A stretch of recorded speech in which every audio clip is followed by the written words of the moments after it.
We are less than 2 weeks away from the NFL trade deadline, which falls on November 4th this year. And I have Ryan Talbot here to discuss some potential trade targets for the Buffalo Bills. Happy to have Ryan on as he is a Buffalo Bills beat reporter. You can find him on Syracuse.com, NewYorkUpstate.com, co-host of the Shout podcast with Matt Perino. Ryan, thank you so much for doing this with me. Yeah, my pleasure. I mean, you said you were talking trade candidates. I just put an article out, so it worked pretty well. Yeah, so how this worked was I woke up Monday morning and the first thing that I saw on my Twitter feed was Ryan's article about 10 potential trade targets, which I have queued up right here. And I was like, man, these are basically my same targets. So I messaged Ryan. I was like, hey, do you want to talk about this? Any chance you have some time? So we found some time that worked. And now we're going to discuss these trade targets that we would like to see the Buffalo Bills make. All right, well, that being said, let's take a look at our first wide receiver here. And you have Jacoby Myers of the Raiders, who has requested a trade, as you noted. Yeah, and he was asked about it again today, and he's like, "Oh, for sure, I would like to get traded." He's not hiding it. He knows that the NFL's a business, though, and it might not happen. But if you're the Raiders, you're sitting there, you know your season's probably not going anywhere. You're looking at the Chiefs and the way that they have rebounded the last few weeks, looking very good. The Denver Broncos playing great football, and even the Chargers, for as inconsistent as they've been, they're, head and shoulders ahead of what the Raiders are right now. So the Raiders should probably look to get assets for the future, especially when there's a player like Myers who doesn't want to be there. He's a player that blocks very well, good, solid receiver, not someone that necessarily puts any roster in this league, mind you, over the top, but certainly helps and adds a lot of talent to the wide receiver room if you can acquire him. Now, this is a guy, I've had him on my fantasy team the last couple of years, and he's one of those guys who's really streaky. And sometimes, actually, a lot of times when he's on my bench, he goes off. And then when I start him, he doesn't do that much. So I guess my concern with him would it be enough for the Bills? Is he good enough? And I really like this player, but for the contract, 3 years, $33 million. Now, according to Spot Track, the acquiring team would be on the books for $7 million against the cap. The Bills have roughly 2 to 3 million right now, so they'd have to make it work financially. I'm just trying to understand the fit. Not understand the fit. I know how he would fit because this offense needs more talent, but I guess I'm trying to understand if he is the wide receiver to go get. But I do really like Myers. He's a good player. He's not ever going to be, talked about in the upper echelon of this league, but he is someone that gets open consistently, which is an issue for the Bills receivers. Would upgrade the overall room. But, yeah, he's not a difference maker. We're not talking about him like maybe a Chris Olave, who we'll get to here in a little bit, who has that upside still with his youth. Well, let's move to number 2 here. And you have on your list Calvin Ridley. Now, this could be interesting because this guy, I talked about how Myers has been inconsistent. Well, he has a lot more boom than he does bust. Calvin Ridley's been very, very quiet, especially after he's been in Tennessee. My guy for this would be Jerry Jeudy. So I guess you could say Calvin Ridley / Jerry Jeudy. And you might be able to put Jeudy in that same category as maybe he's overpaid. Maybe he has drop issues, at least with Jeudy. But I would probably put those two guys in the same bucket. So tell me what you like about Ridley. Yeah, consistency. He's had over 800 yards receiving the last few seasons. Someone that can stretch the field, get open for you. I feel like a lot of his issues have been not playing in the greatest quarterback situations. He obviously had some success early in his career when you're talking about Atlanta, but Tennessee, not so much. Tennessee's season obviously is all but over. They've already made the head coaching move. The only thing I would say about Ridley is with a young rookie quarterback in Cam Ward, you might want to keep at least one veteran type of presence there to help bring him along, help develop him this rookie season, help with a young wide receiver room as well. But just knowing where they are as a team and things of that nature, I could see him being available. Now, moving to number 3 here, and again, this is where the backslash comes into play. You have Rashid Shaheed, and I had him, and I also have Chris Olave. I think, again, you can put those two in the same bucket because the Saints are probably a team that are going to be sellers. I know that there was a report that said that they're going to work on an extension with Chris Olave as he is up on his rookie deal. But, man, I mean, if the Bills could get either of those guys, what a boost that would be. And I'll just say my part real quick about Shaheed. I love that he is the stereotypical field stretcher. If you want someone to take the top off and make the safeties respect you so that they're not playing up on the line of scrimmage to defend that run game, because that's the Bills' problem right now, is that they're not striking any fear in these opposing defenses. So Shaheed would be that guy to strike that fear and to stretch the field vertically. And he can help on special teams, as he used to be one of the best punt and kick returners. And you could just get rid of Brandon Cotterington to save some money and say, hey, you know what? You offer nothing on defense. We're getting Rashid Shaheed. And that's another guy. Did the Saints want to build around him, or did they want to trade him? But if I'm Brandon Beane, I am calling Mickey Loomis every single day. Yeah, both of those wide receivers in New Orleans would be great for the Bills. Obviously, Olave has more upside in terms of being a number one wide receiver, having the talent to be. The concussions are the concern there. But Rashid Shaheed, the speed is lethal. You already mentioned the return ability, so he can wear multiple hats for this team. 4-time All-American as a returner in college, a Pro Bowl, All-Pro nod in 2023 as well. So he has shown that he can do it at a high level in the NFL. It helps in terms of stretching the field, as you mentioned. That's been an issue for the Bills a lot this season. So it adds another, flavor or variety to this offense, which they desperately need. And the acquiring team would be on the books for only $916,000 for Chris Olave, 2.6 for Rashid Shaheed, and as we mentioned, $2 to $3 million in cap space. Those are two guys, just such a perfect fit when you look at this offense and you look at the finances as well. Yeah, the money makes sense. The talent makes sense in terms of what they can do and what they bring to the table. Now, someone that you didn't have in your article, but I do want to talk about him, is Jalen Waddle, because I'm not sure if Miami would want to do that. But, man, you talk about another guy who could strike some fear in the defense and really give a boost to this offense. Jalen Waddle and Josh Allen would be perfect together. Yeah, I love Waddle's game. I like a lot of his talent. I do feel like he gets dinged up a lot.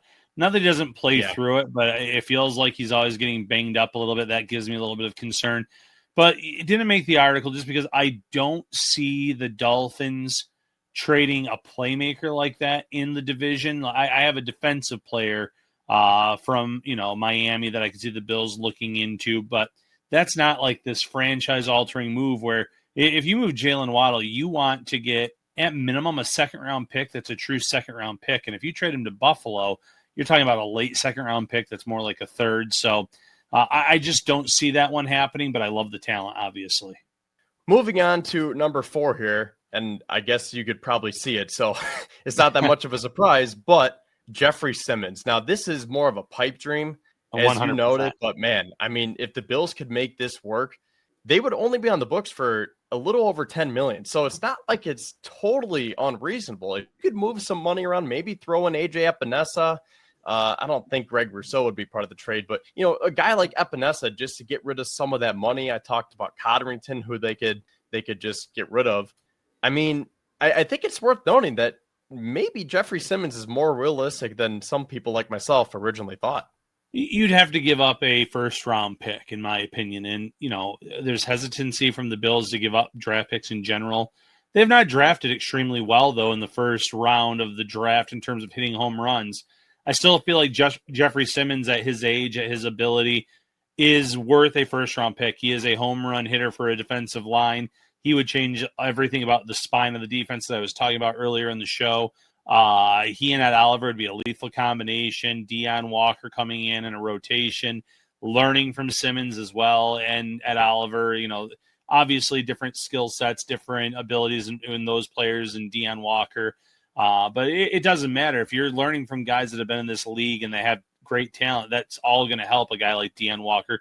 Same with Larry Ogunjobi coming back from suspension. He's going to be under the learning tree from the guys already on this roster. But if you had someone the caliber of Jeffrey Simmons, it's going to help your young guys. He and TJ Sanders, who's currently on the IR.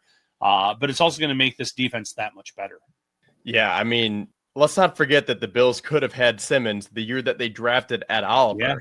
And that was a draft. I mean, I was going back the other day and I'm looking. I know it's easy to do now, but if you look at some of those players that were selected, and I didn't even realize that when the Bills took Voshon Joseph at pick 147, the 49ers took Dre Greenlaw one pick after at 148.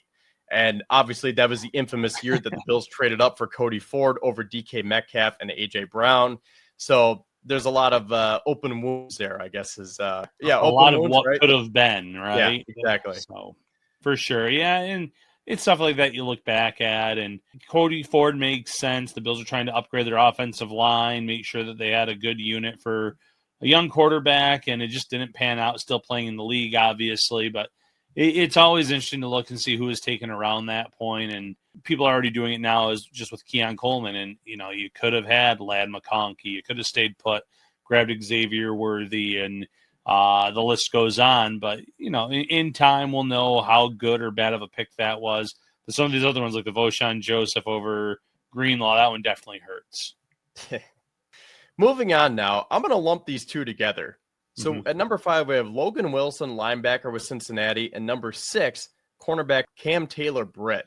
I think these two could be very, very integral parts to this defense if they could get them, because Cam Taylor-Britt was a healthy scratch on Thursday night, and I think Logan Wilson might have got demoted too, if I'm not mistaken. So why don't you fill us in about those two players and whether you think it's feasible if the Bills could pry him off the Bengals roster or not?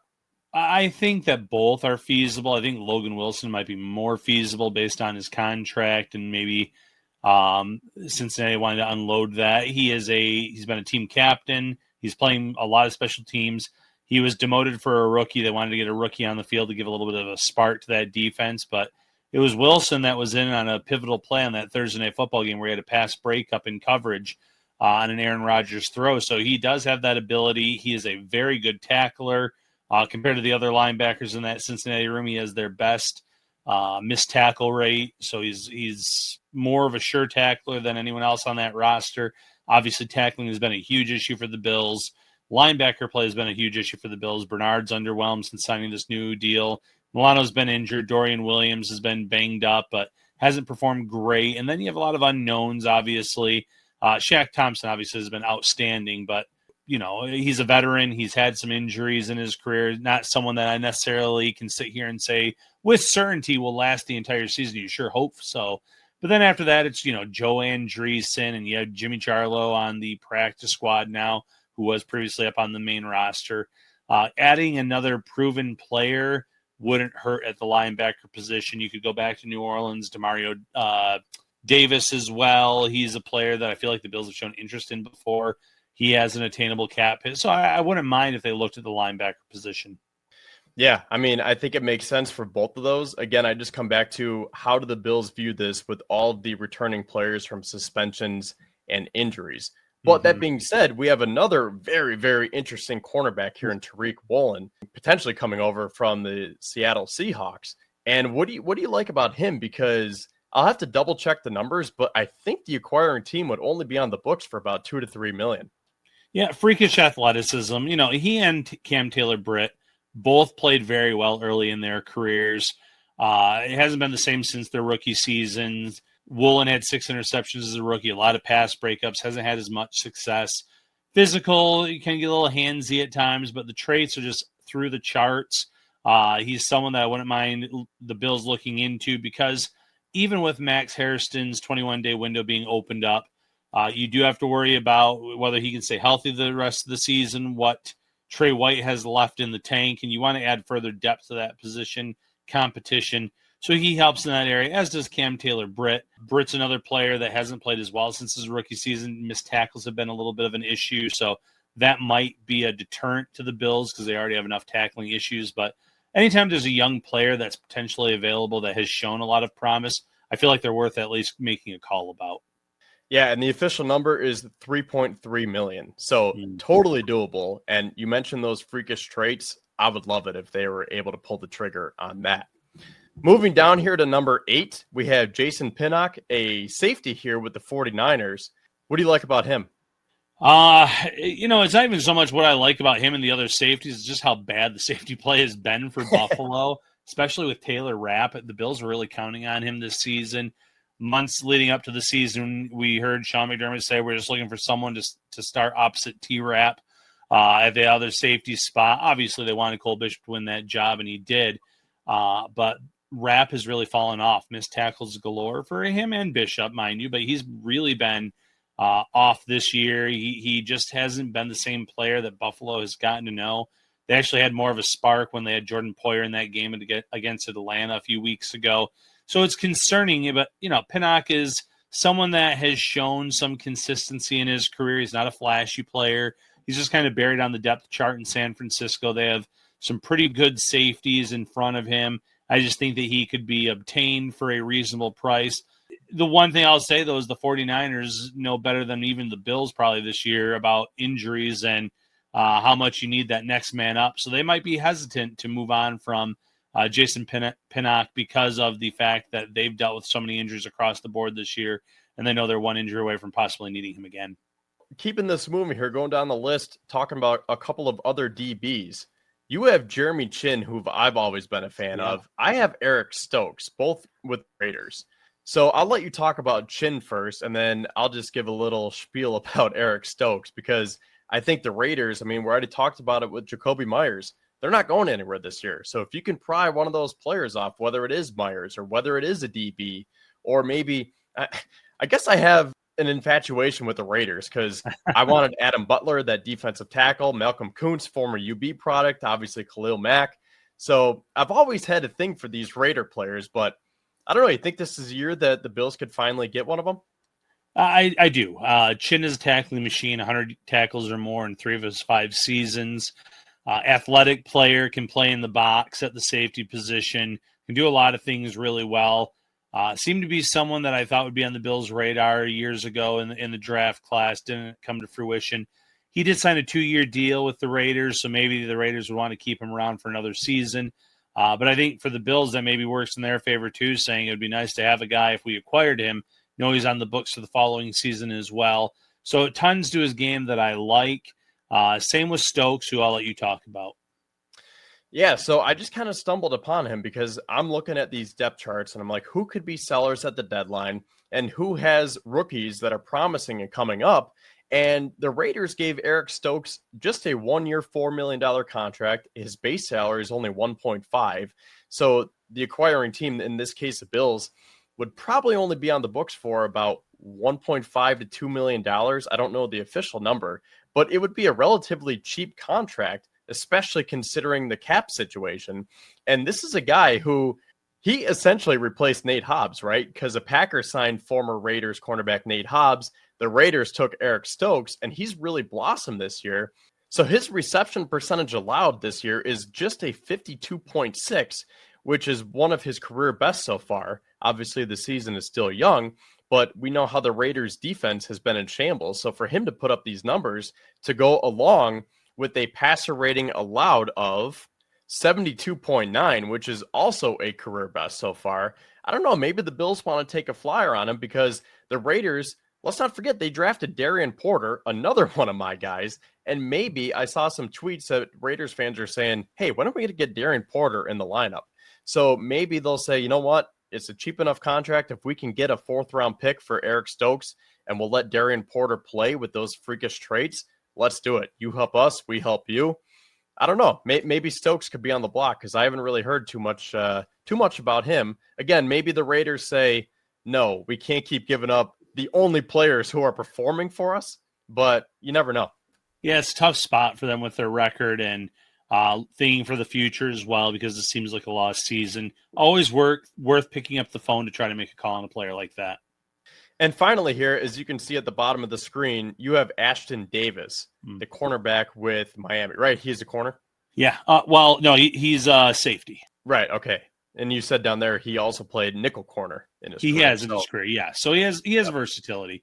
So you could list him as a defensive back, cornerback, safety, hybrid, whatever you want to do there. But excellent athleticism, recovery skills. He is a player I could see being traded within the division. Not a superstar necessarily, a 1-year, $2.5 million contract. So Miami's going to lose him one way or the other. If you can get an asset for him, even if it's within the division, I think you strongly consider it. All right, well, there you have it. There are our 10 trade targets, plus a few honorable mentions. So really, that was pushing 15. So you got your money's worth if you're watching this episode. So that being said, thank you to everyone who tuned into this. And Ryan, thank you once again for joining me here. And again, great article. Appreciate all of your work. And any final thoughts here as the Bills are getting ready for the Carolina Panthers here this upcoming weekend? Yeah, final thought. I've seen the Bills drop some games like you've mentioned in October in that week 4 through 7 range before. They generally right the ship. There are certainly some flaws on this roster, but I think the NFL as a whole, almost every roster has some real issues. So it's still wide open. I think the Bills have enough talent to right the ship, and I think one or two, one deal, 2 deals at the deadline could really help this team in terms of maybe finally making that run to the Super Bowl. All right. And the final thing that I'll say is if you like what you just saw and would like more content like this for instant analysis, takeaways, and breakdowns here, I'll have some more guests. I'll hopefully have some player interviews coming up. Make sure you smash that like button and subscribe to my channel. And of course, go Bills.